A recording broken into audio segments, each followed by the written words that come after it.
Pleasant good evening, Trinidad and Tobago, and welcome to our live discussion on TTT with respect to Trinidad and Tobago's disaster relief support to St. Vincent and the Grenadines.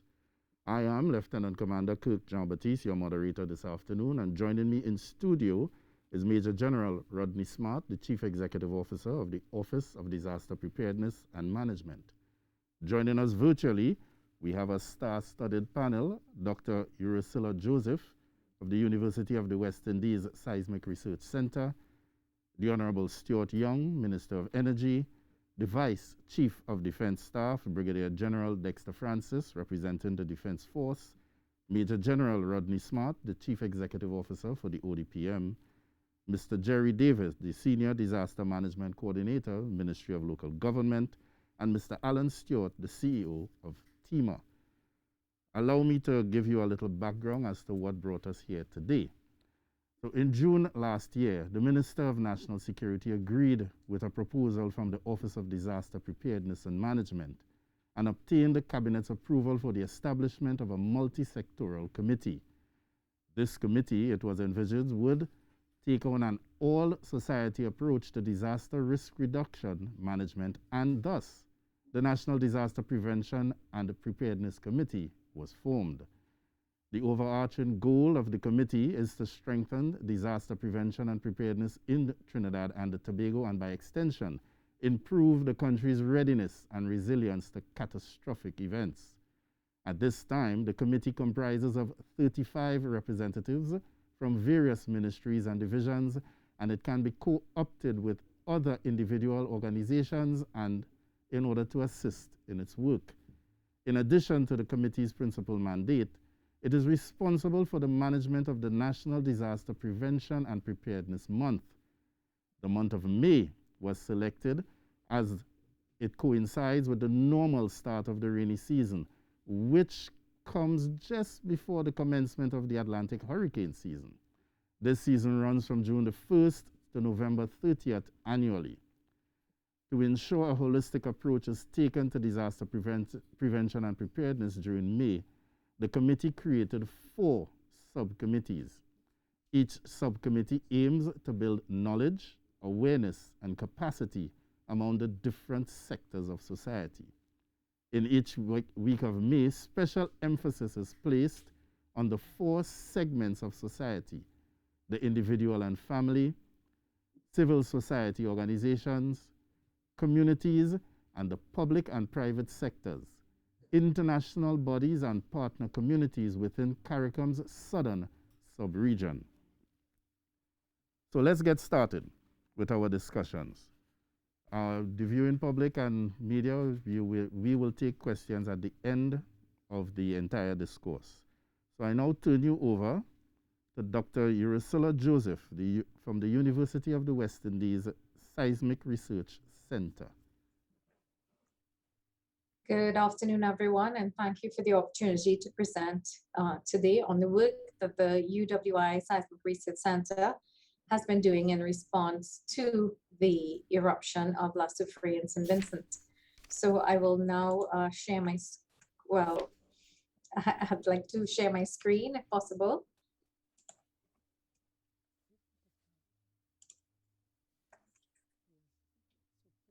I'm waiting on the host to allow me to share my screen.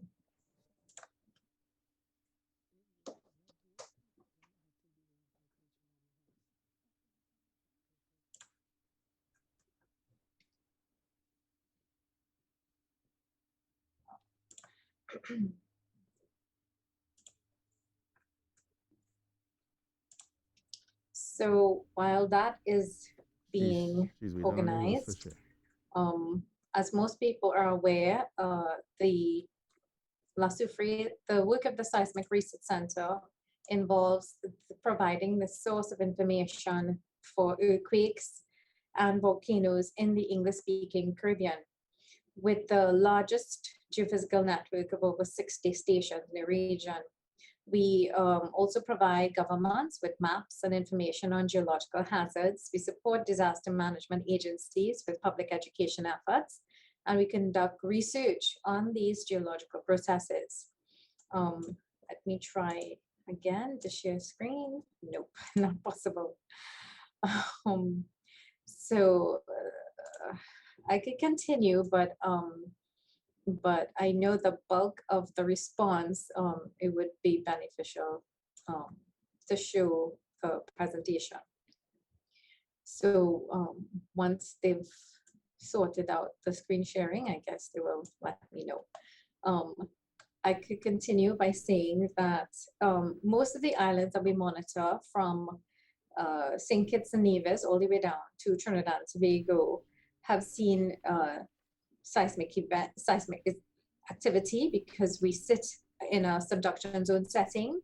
But the volcanic islands, of which we have St. Kitts, Nevis, Montserrat, Dominica, St. Lucia, St. Vincent, Grenada, they all have at least one volcanic center. However, Dominica has 9, and each of these islands have had volcano seismic crisis in the past, and some of them multiple crisis events.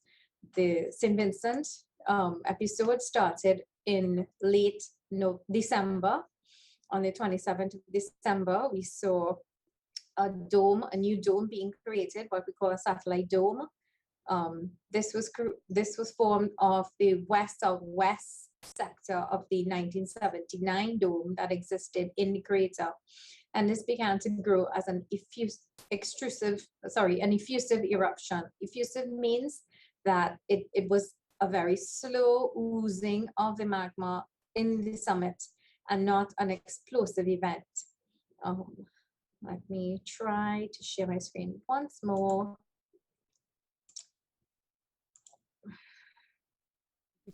Okay, so I am still unable to share my screen.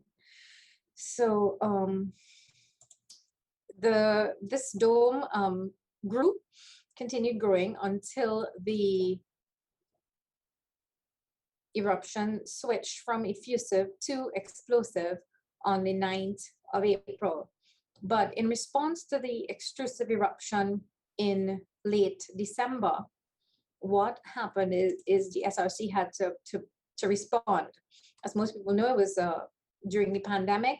So the first priority was to strengthen the monitoring network and to develop hazard assessments for what was happening. This involved us moving a team off island to St. Vincent, where we were then able to work on strengthening of the network. We worked closely with the National Disaster Coordinator, NEMO, on the island of St. Vincent to do this. And we began collecting other essential scientific information, such as conducting fieldwork, rock and gas sampling. We provided regular advisories and briefings to a large body of decision makers, and we responded to media inquiries, developed a social media program to provide public awareness and reporting on the ongoing activity, and we participated in public and virtual town hall meetings in St. Vincent. The next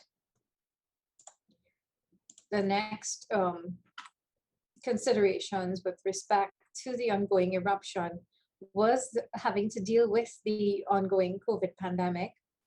And this meant quarantine periods, travel restrictions, ongoing testing of staff, and preparing a staff roster. There was also a lack of funding for additional monitoring equipment. This included seismic ground deformation and visual and thermal monitoring, as well as gas monitoring equipment. We had an increased physical risk to staff, especially as the dome started to get bigger. And we had limited human resources in terms of only a few members of staff capable of doing the work on island. And this had to be sourced from both the team on island in Trinidad at SRC and our Montserrat-based staff. We had to develop new areas of expertise and tools, such as risk assessment and to report the scientific data, and education and awareness tools. We also required helicopter support to deploy essential equipment on the crater of the volcano and to move field staff. and there was a possibility of continued rapid changes in the volcanic activity, as well for planning for an unknown length of the eruption.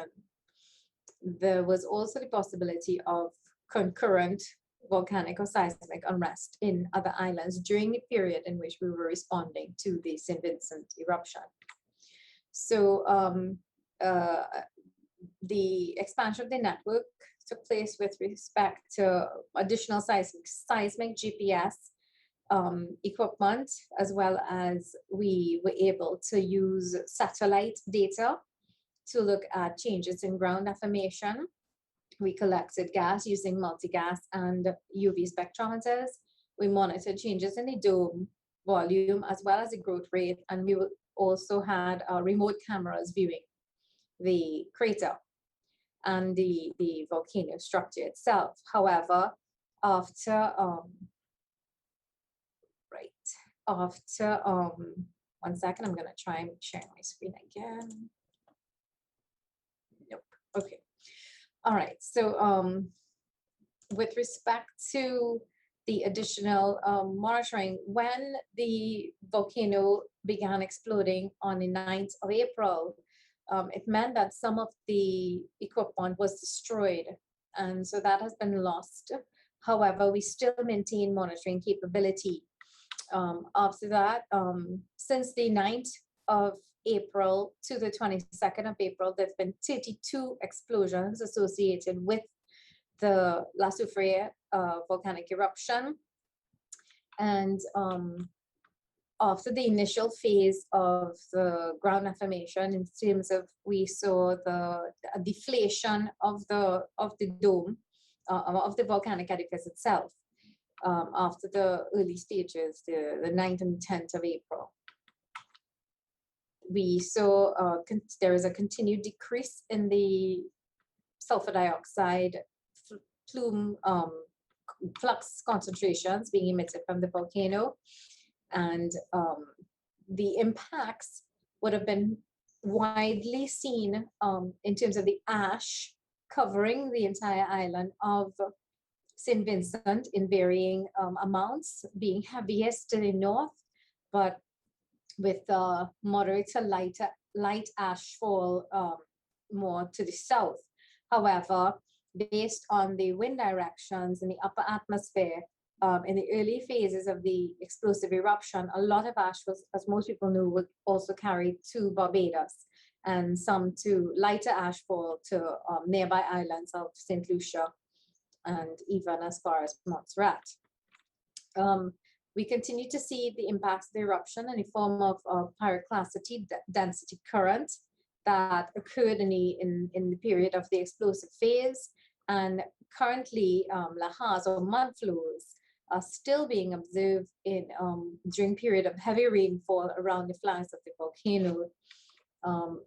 We continue to look at management based on the volcanic alert level table and communicate changes. The volcano is currently in an orange alert, and this means that activity is still highly elevated, and there are certain restrictions in terms of access to the red zone that are enforced by the civil authorities on St. Vincent.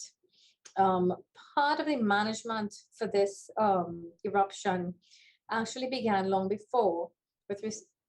In 2018, one of the things that Seismic does is that we look for projects that can complement the work of the center, and these are externally funded. And there was a project that we call Volcano Ready Communities, and this was funded by a CDB grant. And this provided enhanced community-specific emergency response procedures to be developed in 12 communities around the volcano. And this, I would say, was one of the most important tools in terms of strengthening the capacity for residents to prepare and respond to emergencies when the volcano actually did become explosive. And there was this buy-in and the capacity building in advance of the eruption that allowed these communities to be able to respond quickly when the evacuation order was given by the authorities in St. Vincent. So in terms of the prognosis, we continue to monitor the volcano is still in a state of unrest. We still see, as I mentioned before, the risk of lahars with periods of heavy rainfall. And this is something that could continue for months ahead. It's currently still seen in Montserrat, for instance. Seismic activity does remain low. However, we are still seeing what we call volcanic earthquakes associated with the volcano.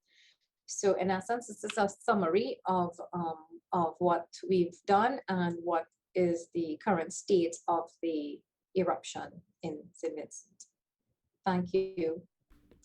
We wanna thank you, Dr. Joseph. That was Dr. Joseph from the University of the West Indies Seismic Research Center. We apologize for the technical glitches that may have occurred during your present, but you still provided us with some noteworthy accounts. I now want to hand you over to the Honorable Stuart Young, Minister of Energy, who has kindly consented to address us this afternoon.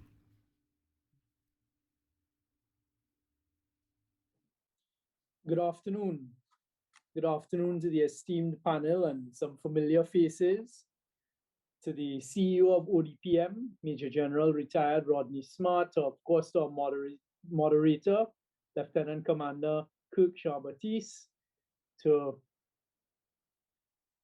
Mr. Alan Stewart from TEMA, to Jerry David at the Ministry of Local Government and Rural Development, Brigadier General Dexter Francis, and to Dr. Joseph, who's just given us a great presentation and a technical presentation on what happened recently over in St. Vincent and the Grenadines and the La Soufriere volcano.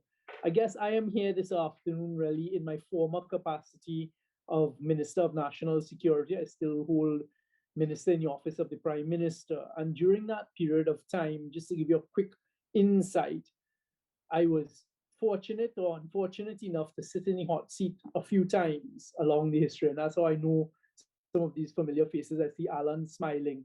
We have had in Trinidad and Tobago, what I'd like to say to this panel here today is you all are doing a great job. And Major General Retired Rodney Smart, you've brought a new breath of air to the ODPM as you all continue to drive what needs to be done. And a lot of how we deal with disasters, as you all would have heard me say before, is the preparation stage. So out of Trinidad and Tobago, we've had to deal with some natural disasters in the past few years in Trinidad, but also fortunately, we've been able to provide our services and our assistance throughout the CARICOM. We provided it to Dominica not so long ago. I led a contingent of 100 boots on the ground from the TTDF up to the Bahamas, also not so long ago. And the most recent regional support that we provided is in St. Vincent and the Grenadines with La Soufriere, as you heard Dr. Joseph remind us, in early April when there were certain explosions. I'd like to thank the ODPM for the leading role that it played during that period of time, rose to the occasion, did what needed to be done in terms of the coordination of our various resources for us to then be able to get these resources to St. Vincent and the Grenadines. Brigadier General Francis at the time was our acting CDS. As usual, the Trinidad and Tobago Defense Force rose to the occasion. I mean, Jerry David and Alan, we have been through quite a few natural disasters in Trinidad and Tobago, right? Within recent years, we've dealt with some unprecedented flooding. I remember flying across to Tobago on the helicopter to meet with you all a couple of years ago when we had some disastrous flooding. I mean, Jerry has been there throughout, whether we're dealing with hurricane or tropical storms and the flooding. We also had an earthquake not so long ago in 2018. What I'd like to say is you just have to keep up the good work. And as I've said before, in my view, there are two critical components when we're dealing with natural disasters. One is the preparations we do in advance, and two is the communication, both in advance, but also the calm communication that needs to take place throughout whatever is the disaster. And in our preparations before, as you would have heard me say, it's critical to know where our various assets are, what asset base we have, so we can deploy to have constant communications going on internally in our various teams. I am quite proud that not so long ago, maybe a year ago, as you would have heard the moderator say at the start, recognizing the important role of ODPM and our various partners, TEMA, Ministry of Rural Development and Local Government, the TTDF, and all of the other various bodies you would have heard the moderator talk about. We took a decision that we needed to have proper coordination, have everybody on the same page, various subcommittees, to be able to deal with whatever disasters we're called upon to deal with, including to assist in the region. Dr. Joseph, I'd like to personally thank your team at the UE Seismic Department. We know how important the work you're doing for the rest of the region is, and beforehand, your personal thanks is appreciated. It's nice to now put a face to the name when we were dealing with the exemptions, because we continue to remain in a pandemic, and I think that message can't be lost today. So for what happened, for starting with our UE Seismic team, going out to St. Vincent and Grenadines, work that you all did and came back safely, still have persons on the ground, but then to send a contingent of the TTDF officers across by Coast Guard vessel, and also let me not forget my colleagues, the Minister of Works and Transport for his team helping us with the Galleon's passage, but then also Minister Gopi Schoon as the Minister of Trade and Industry, rallying along with Major General Smart and ODPM to just gather all of the various donations for us to help our brothers and sisters in St. Vincent and the Grenadines. It was yet again another proud moment. We here in Trinidad and Tobago stand ready. I think we've shown, in particular over the last few years, that we're very capable of coordinating any response that needs to happen, not only locally and domestically in Trinidad and Tobago, but also to help our brothers and sisters throughout the rest of the CARICOM region, as far north as the Bahamas not so long ago. And I mean, I was remembering when I first dealt with Alan, and it was a trip to Washington, D.C. I'm not sure if he remembers it, when we went out there to look at how they were dealing with disaster response in the United States. And, you know, just to see the various persons who are part of this come together, and the great work you all are doing. You can always count on Jerry David briefing us way beforehand and warning us of what is taking place from all different perspectives. Keep up the teamwork, continue to fly our flag high and strong from our seismic department, ODPM, Brigadier General Francis, the TTDF always stands by. I mean, we've been managing a lot since the pandemic started in January of last year. Despite whatever criticism there may be, the Trinidad and Tobago Defense Force has been a critical pillar in all that goes on, and I can always have counted on you all to do what needs to be done, from our Coast Guard, our boots on the ground in the regiment, the defense, our Air Guard, and the use of the C-26.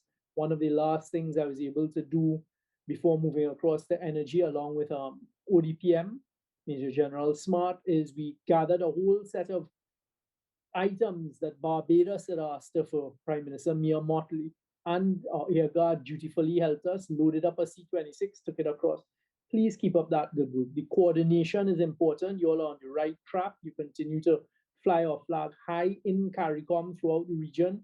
We are also recognized in the Western Hemisphere as being one of the pillars of critical response. We are fortunate in that we have more resources than some others may, but we always make whatever our limited resources are work as well and stretch them as far as we can. I will continue to be a proud Trinidadian, a proud citizen of this Twin Island state, and you all will always have my support no matter what role I'm playing. And just keep it up, because it is critical, especially in times of disaster. And I've worked with all of you all, not so much with you, Dr. Joseph. I haven't been on the brink of the volcanoes, etc. as yet, but keeping calm in times of crisis is what provides the necessary leadership. And every single one of you all in here have continued to do that. And that's a great credit to you all. And also, let's never forget to thank the citizens and the taxpayers of Trinidad and Tobago who have provided each and every one of you all with the necessary training over your professional lives and the opportunities to rise to the many occasions that you have. Just keep it up. And I am happy to have been asked to participate here today to really talk about how we coordinated the response. I think it's all there. It's all written in the annals of history and annals of history, what Trinidad and Tobago did to come forward to help St. Vincent and the Grenadines recently, how quickly we were able to mobilize. ODPM did a great job. TTDF did a great job. We had the seismic department there. So I don't want to take up too much more time. I'll be here to address a few questions at the end. And back over to you, Mr. Moderator, Lieutenant Commander Kirk Jean-Baptiste. Thank you all very much for the opportunity just to share a few thoughts, a few experiences, and a few words on behalf of the government of Trinidad and Tobago. Thank you, Honorable Stuart Young, Minister of Energy, the then Minister of National Security during that time of disaster. I now want to turn you over to the Vice Chief of Defense Staff, Brigadier General Dexter Francis, representing the Trinidad and Tobago Defense Force this afternoon. Brigadier Francis, sir.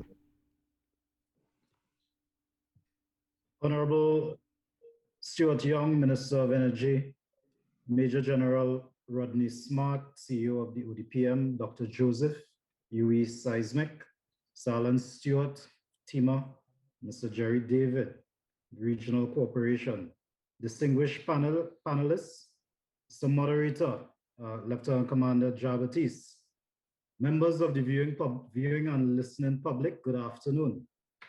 Please allow me, on behalf of Air Vice Marshal Daryl Daniel, the Chief of Defense Staff, and the officers, men and women of the Defense Force, to begin first by thanking the organizers of the National Disaster Preparedness Month for extending an invitation to the Defense Force to participate in such an important discourse as we prepare to enter the 2021 hurricane season.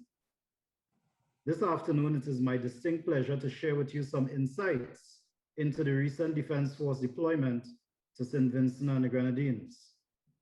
On the morning of Tuesday, 13th April 2021, responding to the instructions of the government of the Republic of Trinidad and Tobago, the Defense Force deployed a joint task force comprising a contingent of 50 soldiers, sailors, airmen, and reservists to St. Vincent and the Grenadines in the wake of the eruption of the last Soufriere volcano. The mission of this joint task force was to convey relief supplies that were donated by the government and the people of Trinidad and Tobago to the government and people of St. Vincent and the Grenadines, and to conduct humanitarian assistance and disaster relief operations in support of the local designated authorities in St. Vincent and the Grenadines for a period of 14 days in the first instance. Following the end of the mission period, the Joint Task Force redeployed to Trinidad and Tobago on the 1st of May 2021. With regard to political and legal considerations, the legislative support for the Trinidad and Tobago Defense Force overseas deployment is in accordance with Section 5 of the Defense Act, Chapter 1401, and whilst on operations within CARICOM, the Treaty on Security Assistance among CARICOM states. This treaty was enacted in domestic legislation as the Security Assistance CARICOM Act, Chapter 1405, and specific to humanitarian and disaster relief operations, the objectives as provided in Article 3 of the Act facilitate the efficient and timely response to and management of natural and man-made disasters. Legal Notice Number 99, dated 13th April 2021, provided the presidential authority in accordance with Section 5 of the Defense Act for the deployment of the Defense Force Joint Task Force to participate in disaster relief operations in St. Vincent and the Grenadines.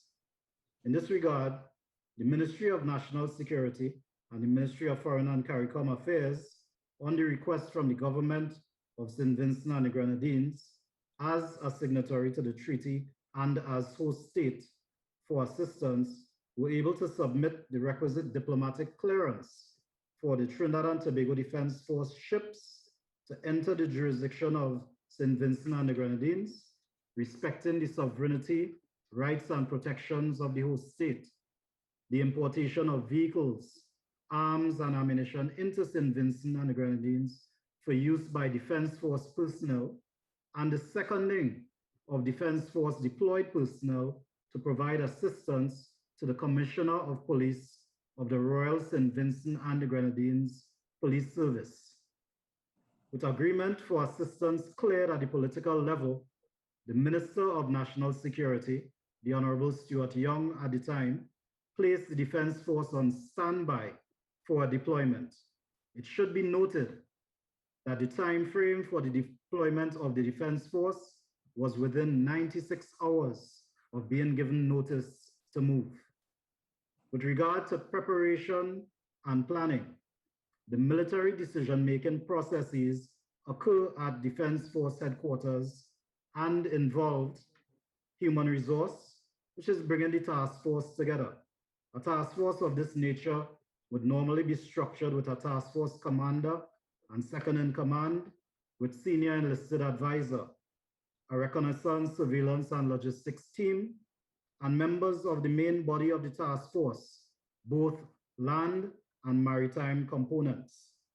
It also involved administration, which saw the headquarters and exchanging correspondence between the Ministry of National Security and the headquarters of itself, between the Defense Force headquarters and our CARICOM Disaster Emergency Management Authority, CDEMA, and between the Defense Force headquarters and the Regional Security System headquarters.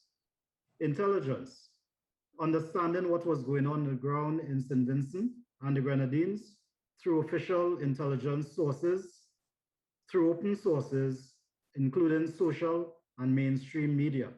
It also involved operations, generating orders and instructions that would define the intent of the political level, what the government of the Republic of Trinidad and Tobago wanted to achieve politically by the Joint Task Force deployment, the intent of the Chief of Defense Staff, what the Chief of Defense Staff wanted to achieve operationally by the Joint Task Force, the mission of the task force, what specifically would be the work that they will conduct while in St. Vincent and the Grenadines, the concept of operations, how this mission will be conducted and accomplished, the specified tasks to formations of the Defense Force, and the specific tasks of the Joint Task Force itself, and the determination of resources available for deployment. Resources to include arms and ammunition, decisions on vehicles to be taken, what vessels to be used, personal protective equipment, medical, on the point of medical, in keeping with the guidelines provided in the CDEMA COVID-19 deployment protocol dated July 28, 2020, all task force personnel were administered a PCR test prior to deployment in order to satisfy the health protocols in St. Vincent and the Grenadines. A Defense Force medical doctor was part of the task force contingent, along with medics and medical equipment as per standard operating procedures in relation to Defense Force deployments. With regard to communication needed to be established between the Defense Force headquarters here in Trinidad and our task force in St. Vincent and the Grenadines, between the task force ship and the task force shore element in St. Vincent and the Grenadines, and between the task force ship and its Coast Guard headquarters back here in Trinidad and Tobago. In considering logistics, the political guidance given to the acting Chief of Defense Staff at the time was that this Defense Force Joint Task Force will be self-sufficient. Consequently, planning of logistics was geared towards ensuring that the Joint Task Force would not be a burden on the government and people of St. Vincent and the Grenadines. Additionally, given the unique nature of the situation in St. Vincent and the Grenadines, special consideration had to be given to movement and transport of relief items, movement and transport of the task force personnel and equipment for reception, staging, and onward movement and integration of the task force, and also for sustainment of the task force. With regard to movement and transport of relief items to St. Vincent and the Grenadines, relief items were coordinated by the ODPM and were moved to the port of Port of Spain, from the port of Port of Spain to the port of Kingston via the MV Galleons Passage on the 13th and also on the 29th of April 2021. The role of the Defense Force on both occasions was to assist the ODPM by coordinating the reception, the accounting, the palletizing, the staging, and the loading of relief items delivered at the port of Port of Spain. Specific actions performed by the Defense Force in connection with this role included a visit by the head of the Defense Force Sustainment Branch to the port of Port of Spain on the 12th of April 2021 to assess arrangements for the sending of relief items to St. Vincent and the Grenadines. This reconnaissance enabled the Defense Force to gain valuable insights into and respond to immediate requirements for additional manpower and equipment, for example, forklifts at the port of Port of Spain. The establishment of contacts with key state agencies, including the National Infrastructure Development Company Limited, NIDCO, Port Authority, and the Ministry of Public Utilities, thereby ensuring the availability of mission-critical resources to the Defense Force, namely access to the wharf or the port facilities, access to the Galleons Passage, and access to water trucks that we would deliver to St. Vincent in order to provide delivery of water supplies for the population. With regard to movement and transport of the task force personnel and equipment, members of the task force, other than the crew of Coast Guard vessel CG-24, along with equipment, utility vehicles, moved to St. Vincent and the Grenadines via the MV Galleons Passage. Most of the equipment provided to the task force was moved to St. Vincent and the Grenadines via one of the fast crew supply vessels, which was TTS Brighton or CG-24 from the Coast Guard, which also arrived in St. Vincent and the Grenadines on the 13th of April 2021. With regard to the sustainment of the task force in St. Vincent and the Grenadines, deployment to the task force was sustained for a total period of 19 days from the 13th of April when they arrived to the 1st of May when they departed St. Vincent and the Grenadines. The role of the Defense Force Sustainment Branch for this deployment was to ensure the adequate availability of all classifications of supplies necessary for the task force to self-sustain over this period in keeping with the government's guidance. Specific tasks performed by the Sustainment Branch in connection with this role included defining and refining the sustainment concept of support, as well as determining stock levels for items provided to this task force, coordinating the acquisition of required items from the corporate and non-governmental sponsors, arranging for the availability of funds to facilitate the procurement of items and services required for the operation, facilitating the procurement of items and services required by the task force, coordinating the acquisition of required items and services from the organic logistics resources of respective formations of the Defense Force, compiling the general inventory of items provided to the task force for deployment, coordinating the customs clearance of weapons and ammunition issued to the task force, coordinating the delivery, receipt, packaging, staging, distribution and accountability of required items acquired by the Sustainment Branch, coordinating the acquisition of required items and services from commercial services. This, in a nutshell, is how the Trinidad and Tobago Defense Force managed its deployment to St. Vincent and the Grenadines.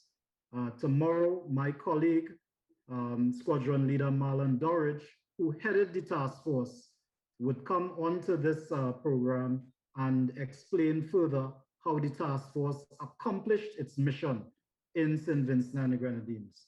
So I will end at this point, and I hope that the foregoing would have clarified for the members of the public the many activities that make up the complexity of a Defense Force deployment in support of our regional brothers and sisters. Thank you. Chief of Defense Staff, Brigadier General Dexter Francis, for that detailed and precise account of the Defense Force's actions from information to deployment for the people of St. Vincent and the Grenadines. Right? Well said, well done. We've received several comments thanking us for this program we've put together today, and people seem to be pleased and enjoying what we are doing. So I'm now going to turn you over to the Chief Executive Officer of the Office of Disaster Preparedness and Management, Major General Rodney Smart. Sir. The Honorable Stuart Young, Minister of Energy and Energy Industries, my fellow panelists, the members of the viewing and listening public, good afternoon all. Today it gives me great pleasure to speak with you on the ODPM's coordination of Trinidad and Tobago's disaster relief support to St. Vincent and the Grenadines in the aftermath of the last Soufriere volcano eruption. Slide, please.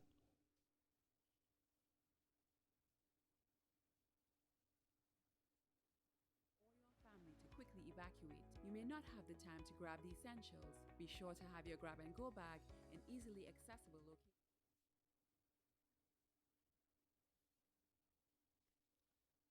locations. So this is what I am speaking to today. And before going further, I also am carrying a double hat, and that is as chairman of the National Disaster Prevention and Preparedness Committee. And I want to say thank you to all the participants who agreed to come on set today and share with the Trinidad and Tobago public this wonderful and successful story that the committee felt it should be told, how Trinidad and Tobago was able to do this in such record time. My presentation format, slide please. Next slide.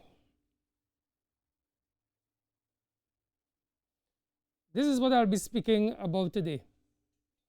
The situational awareness that the ODPM had at the time or had to create, the planning we went through, the plan we devised, the order that would have come from the Minister of National Security, the operation itself, which was done in 4 phases. Phase 1, information management. 2, establishment of collection centers. 3, land movement of relief items to centralized hubs. And phase 4, sea movement to St. Vincent and the Grenadines. And finally, the termination of the operation. Situational awareness. Slide, please. Today, I'm going to share with you the ODPM's perspective, some of the key elements at the strategic level of this fantastic story, and which enable us to mobilize as quickly as we did. When the volcano erupted explosively on Friday, the 9th of April, there were no surprises to the ODPM, as the office had been intimately involved in planning for this eventuality. Through our close relationships with UE Seismic, the National Emergency Organization in St. Vincent and the Grenadines, the CDIMA-CU, CDIMA being the Caribbean Disaster Emergency Management Agency, CU the coordinating unit, as well as information gained from social media, we were being kept abreast of the evolving volcano situation going through its various stages of maturity. Planning. Slide, please. With constant updates from UE Seismic, the National Disaster Office of St. Vincent and the Grenadines, NEMO, the National Emergency Management Organization, the CDIMA-CU, had been planning, we all had been planning the possibility of an explosive eruption for months in advance with the 19 regional participating states. The ODPM, as Trinidad and Tobago's Strategic Disaster Preparedness and Management Office, and the country's focal point or liaison office with SIDIMA, we have been fully engaged in all aspects of this planning. According to the regional plan for disaster response, the CARICOM region is divided into 4 geographical zones: East, West, North, and South. Slide, please. Slide, please.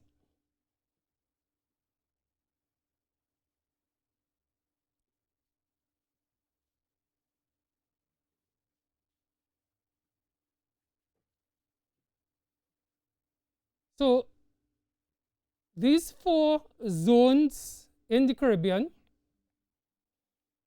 Trinidad and Tobago is in Zone 4, in the southern sub-regional area. We were therefore very aware that once the eruption took place and outside assistance was required, Trinidad and Tobago, as the lead in the south, would be asked to provide support to the eastern sub-region. Thus, from very early, we were in constant dialogue with our defense force, the nation's regional first responder, about the possibility of them deploying an expeditionary task force to support St. Vincent and the Grenadines. So while Trinidad and Tobago is not in the same zone as St. Vincent and the Grenadines, we were quite aware that we were going to be in support to the eastern zone in which St. Vincent and the Grenadines lies. There's also a parallel planning process that occurs in disaster situations, and this we call the bilateral process. This takes place at the strategic level between prime ministers and presidents and ministers of national security. Hence, through these 2 processes, the ODPM was doing its own contingency planning for the eruption. On the day of the explosive eruption, the Minister of National Security, who had been liaising with the ODPM all along, would inform the nation that the Honorable Prime Minister had directed that Trinidad and Tobago would provide humanitarian assistance and disaster relief to St. Vincent and the Grenadines, and that the Ministry of National Security was appointed to lead the national response. Mr. Young plan would have 2 principal lines of effort as we understood it.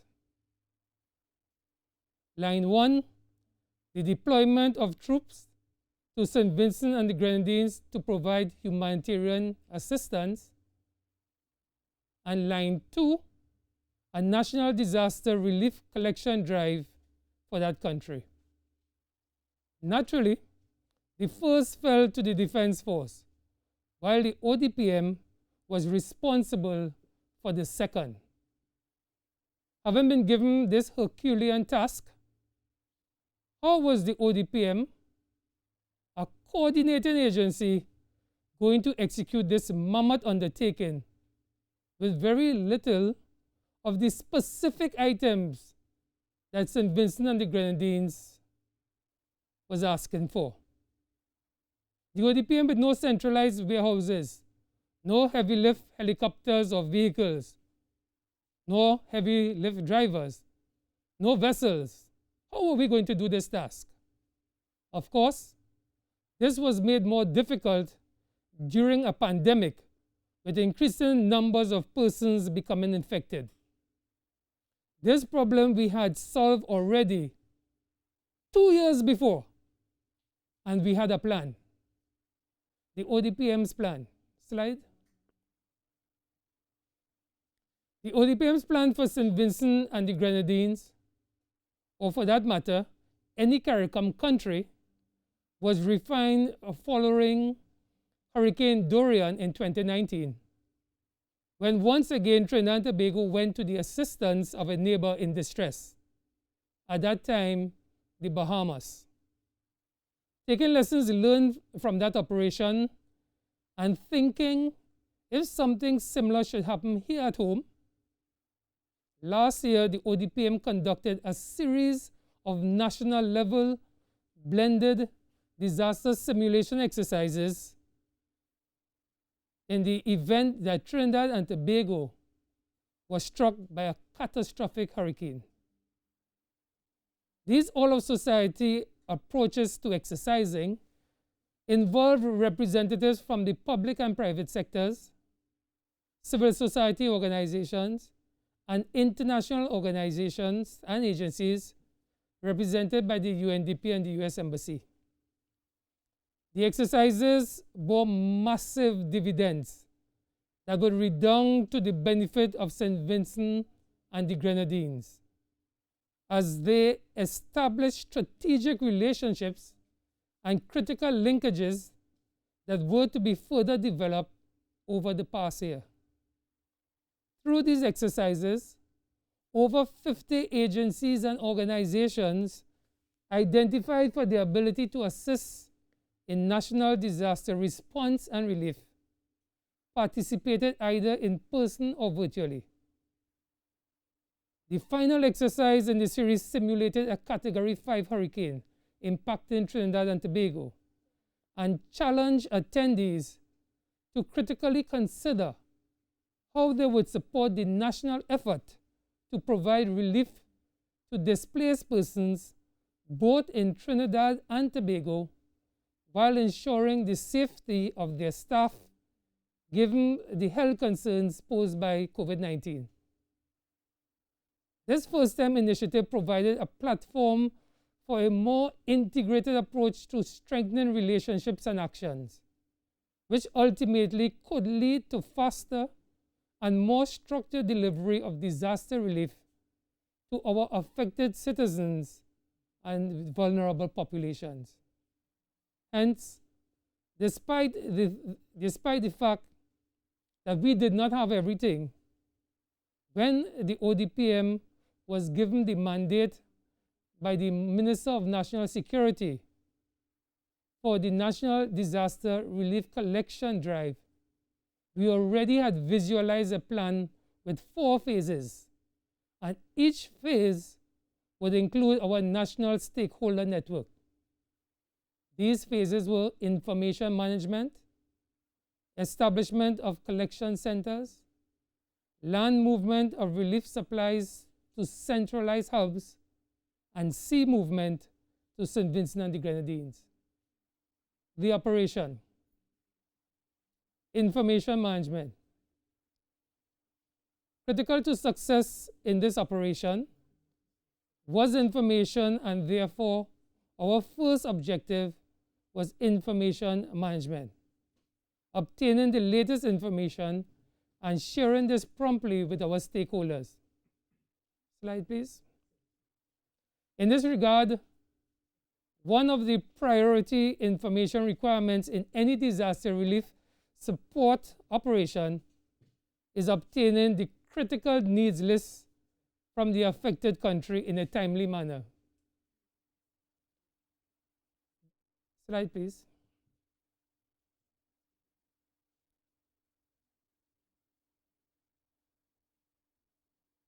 This is always a challenge, and understandably, but it is a critical element to avoid unsolicited items reaching a country and causing an additional burden on that country in the midst of dealing with their disaster situation.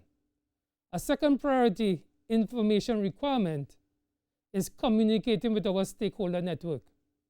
This was easy for, as I indicated previously, we had trained together in 2020 and continued to develop the relationship over time.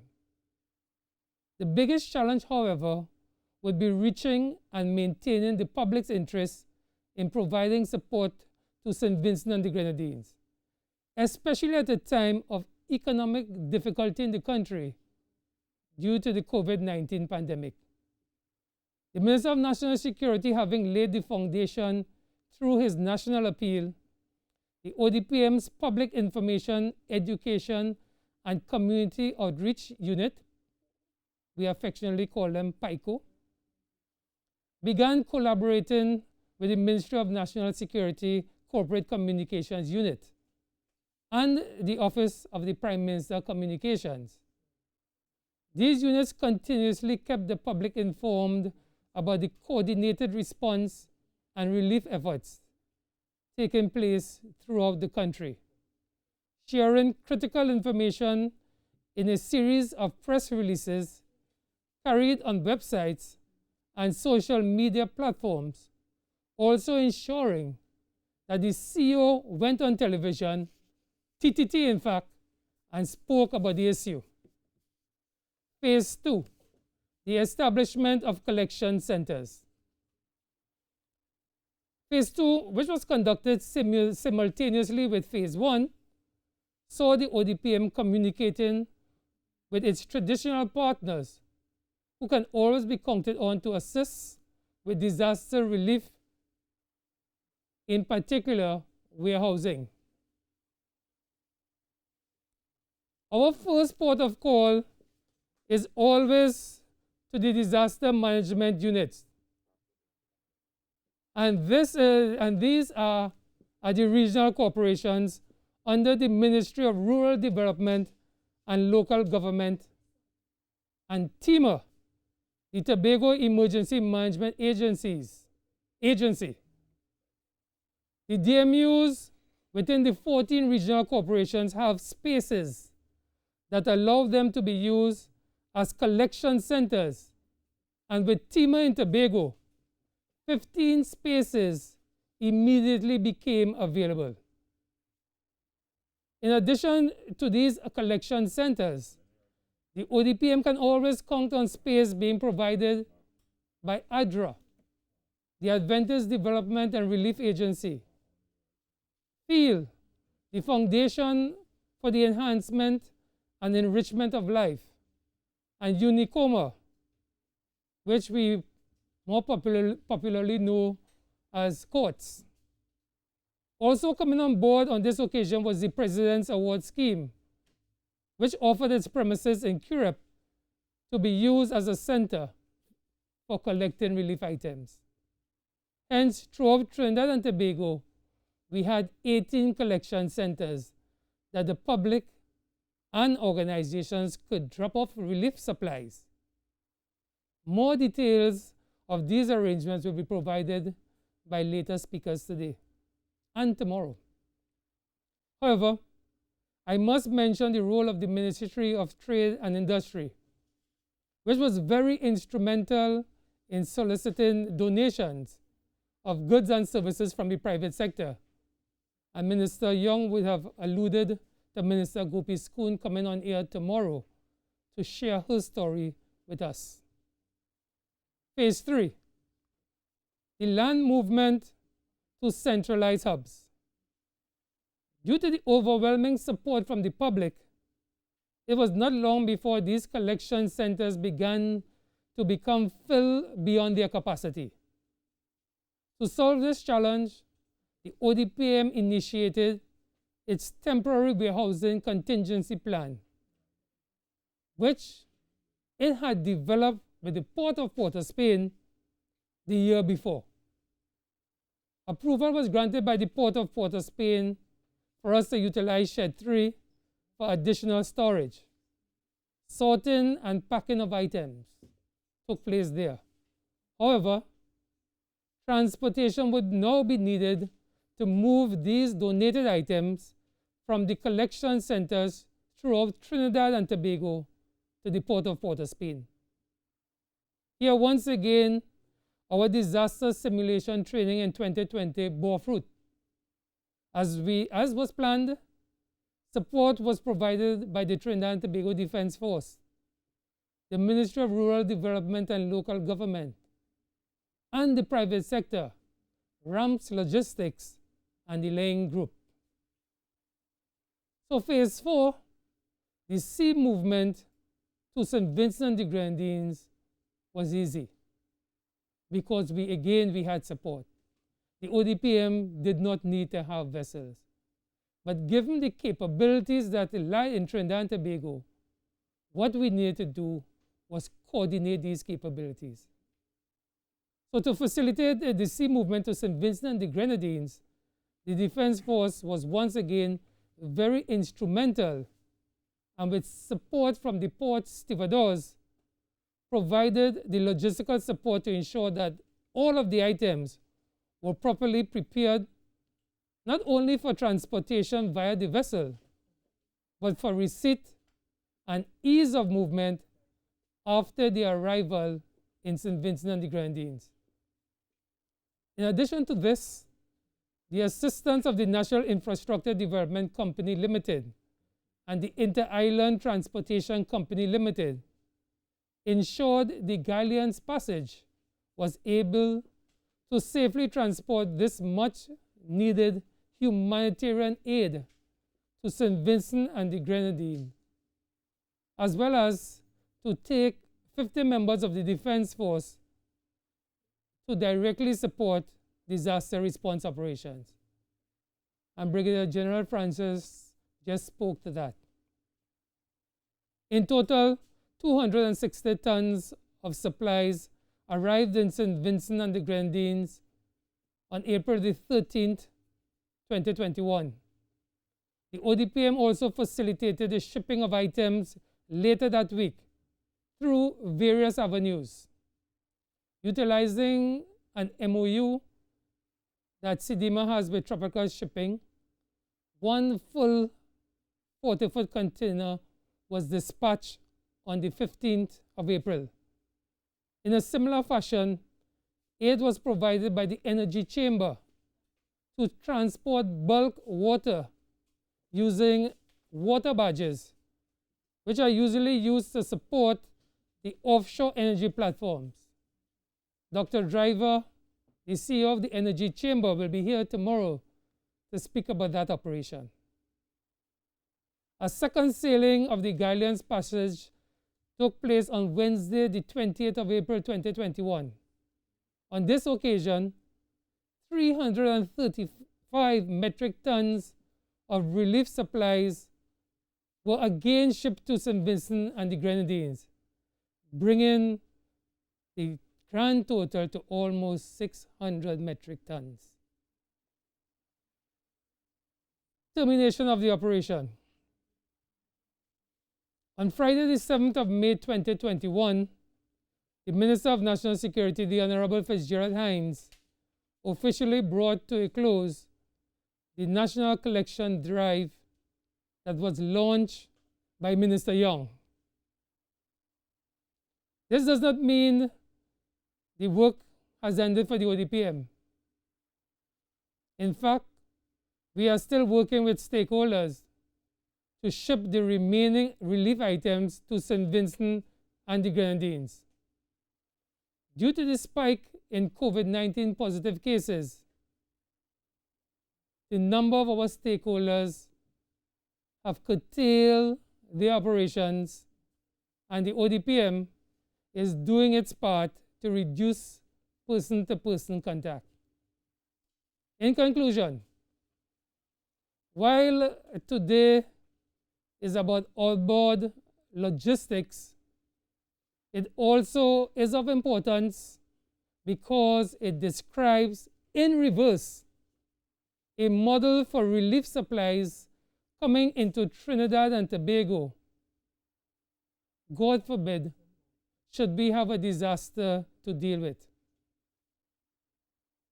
Today, what I have communicated to you is a plan that was very successful, but successful because of the integrated approach of all of Trinidad and Tobago, what we call an all-of-society approach to disaster preparedness and management. I thank you.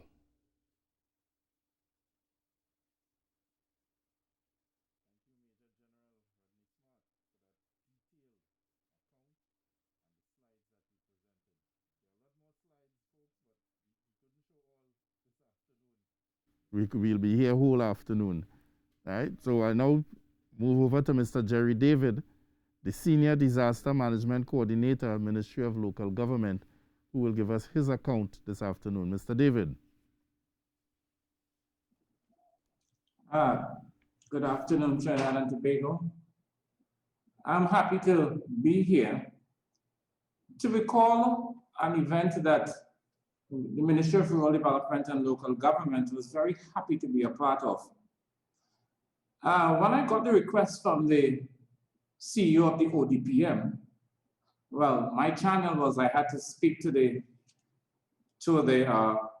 my PS and then to my minister. And my minister was very, very happy to be a part of this. He actually issued a media release saying that all the 14 municipal corporations, the DMUs, will be used as collection points. The process was easy, simple, because we are used in the Ministry of Rural Development and Local Government, the disaster management units particularly, in collecting items, because we have been faced with situations like this before, particularly in 2018, when we had to deal with quite a bit of hydrometeorological activities. So what we did is we had a virtual meeting with all the disaster coordinators, and we discussed how we're going to approach it. And we decided to use an incident management system, best practice, ICS, in the incident command system. So we looked at how we're going to deal with the operations part of it, how we're going to deal with the logistics part of it. And then we talked about COVID-19 compliance, because you know we are in a pandemic. So how we receive the items from the public was very critical to us. I mean, sometimes we pitched tents outside of the disaster management offices. We pitched these tents and we allowed people to deliver their items there. But you know, accountability is important. So we had to give delivery notes. So we found a way of just copying their ID cards, taking a pic of their ID cards, so that we could avoid any type of close contact, because that is important for DMU personnel.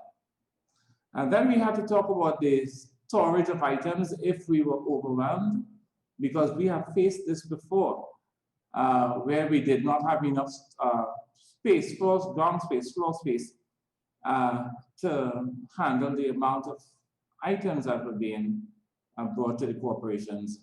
So of course, we had a contingency plan for that. We said that we will look at all the community centers, because they were not being used at the time because of the COVID-19 pandemic. So in some cases, we made arrangement with the custodians of the community centers, whom we have a very close relationship with, because of course, many of them are part of our shelter management team. So we have access to those areas just in case. And we had to use the community centers just in one instance. And then we appointed the disaster coordinator for Kuba Tabaki Telparo, Mr. Andy Gulcharan, as our operations section chief. And then we looked at the logistic part of it, both north and south. We had two other coordinators, Ms. Hazan Cummings from Point Fortin and Ms. Kathy Christopher from the Martin Regional Corporation. So they were handling the logistics part of it. You would appreciate that we are getting items in very small numbers. You know, it's not like, and we got items in very large numbers also. So we are managing space now, because sometimes we would get like 200 cases of water, and then we would get like 12 water tanks, 1,000-gallon water tanks, and we have to store it until the ODPM informs us that they are ready to transport these items to St. Vincent and the Grenadines. So a daily count had to be done. So that brought in another section of our incident management system, the admin part of it. And we had to account daily for all the items. And this was critical to us, accountability, so that when we were handing over to the ODPM, it was not very difficult for us. All we needed was for them to give us the format that they wanted it in, the format necessary for them to do their collection at the port. So all of this was done, and on one day, the ODPM had called us and told us that they were making a day available where we can have all these items delivered to the port facility. Mr. Golcharan and our two logistics persons coordinated and brought all the equipment. On that day, we estimated that we had about 25 trucks on the road. We're talking about high-abs and 3 tons and 6 tons. We had a lot of vehicles on the road, and we were managing all of this and taking it to the facility where the ODPM could now ship it to St. Vincent and the Grenadines. It was joyous to us here to be helping another island. We know how hard it was for those folks in St. Vincent and the Grenadines, but we were happy to be able to be a part of this exercise. The ministry was also able to, through the different regional corporations, we actually assisted the Trinidad and Tobago Defense Force. We were able to give them 2 portable tents with all the equipment needed. That was part of our efforts also. But the public of Trinidad and Tobago must be thanked for all that they have provided to the people of St. Vincent. And people gave in small quantities. We would see in packages just two tins of canned foods. And you know, like the Bible speaks about the widow's mite, they didn't give of their increase. You know, they give as little as they had.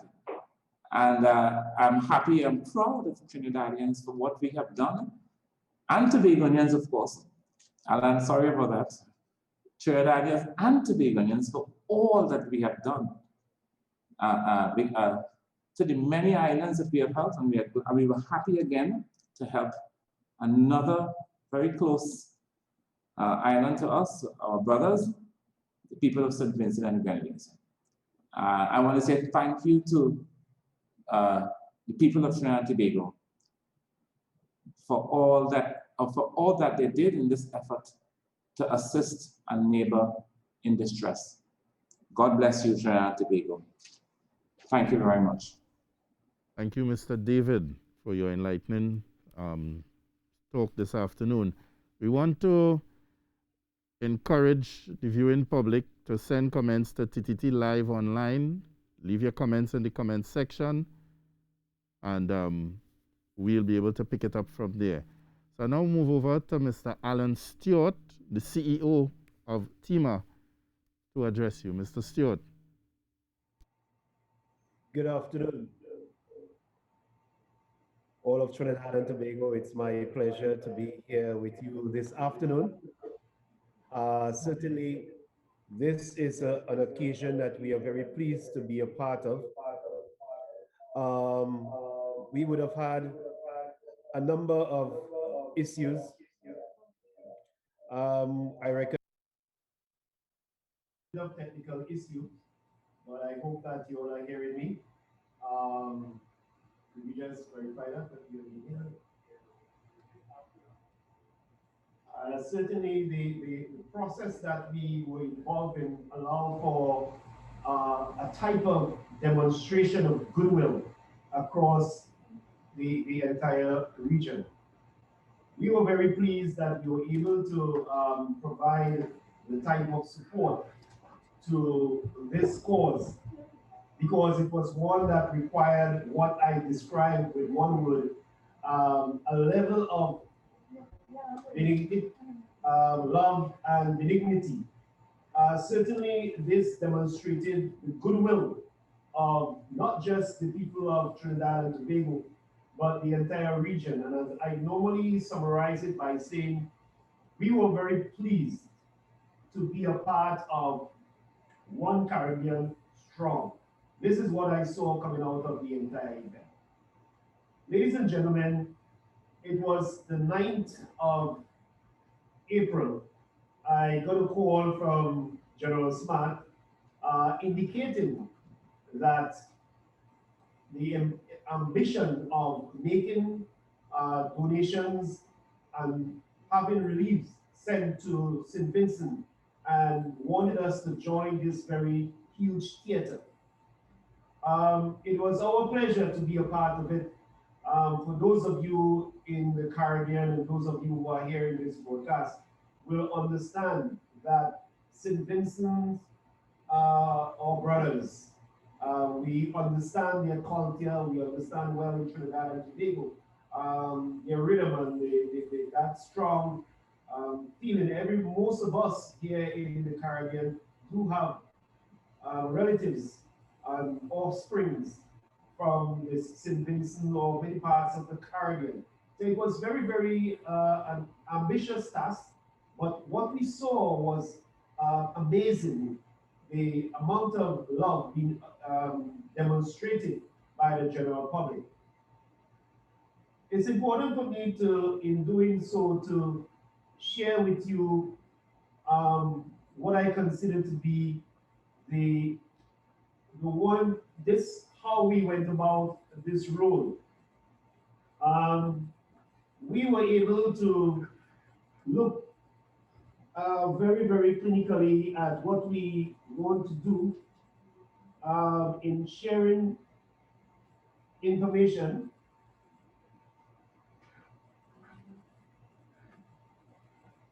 In sharing the information, we were able to provide the team with the necessaries. So in doing so, I wanted to share with you the entire process because it required a particular type of activity. One, I would want to give you, I would have stated the background as to how this began with the telephone call from the General Smart of the NDPPM. It went on to be one that required the public involvement, and therefore public awareness of what was happening in St. Vincent was very, very important. It required shipping, it required data collection, and a number of different tasks to allow this process to be one that was not only transparent, but it allowed for accountability, freight management, and the status of the freight going forward, and also the importance of doing things in a manner that the public will have an understanding. So the public awareness effort began working for us in that through social media campaign, we were able to reach many people who got involved. And these people represent NGOs, PBOs, different quarters of the Tobago House of Assembly, and also the general public, the churches. They were very magnanimous in their offerings. It involved interviews with various media houses, allowing for the message to be expressed and to solicit this type of assistance and calling on the general public for them to get involved in this tremendous effort. Resulting tremendous support from the general public was one that I will always remember, and certainly it went quite well. These are some of the ads we would have used, a number of digital platforms to get the message out, working along with the teams to have interviews, making ourselves available at the different quarters. The logistics behind the scenes was quite remarkable. So I remember the very first morning, it was a Monday morning, the telephone call came in on Friday afternoon around 5:41, somewhere about from General Smart. And then there was discussions with the chief administrator. I even had some conversation with the chief secretary to receive their blessings going forward. But the Monday morning was very, following an interview on our local television station here in Tobago, I was very nervous when I see how is this thing gonna get started, in terms of people coming out and delivering donations. But the process was very magical in the sense that the needs list made itself available, which speaks to what the people of St. Vincent will need of: water, non-perishable items, water tanks, generators, hygiene products, PPEs, toiletries, and these things played a very important role in these few persons' lives in the very first following 72 hours of the eruption, and therefore it was critical that unsolicited items was not mingled among the things that we wanted to send to St. Vincent. And it was important for us to follow the script, understanding that Trinidad and Tobago was entering into a huge theater space. And in that theater, one of the major players was, or the major player there was cinema.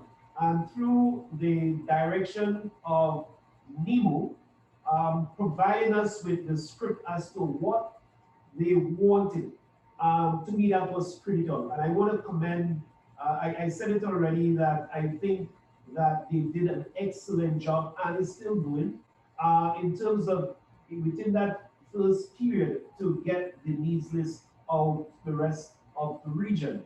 So in joining that huge theater, it allowed for the movement of getting at least 7 pallets down to Trinidad by the 12th of April. And I think we would have shocked my colleague at ODPM, he lamented, that the ability for us to muster these pallets up as quickly as possible on the 12th of April to, we were trying to get the Galleon passage, along with working with the cargo staff to catch the cargo star the night before and catch the Galleon passage on the morning.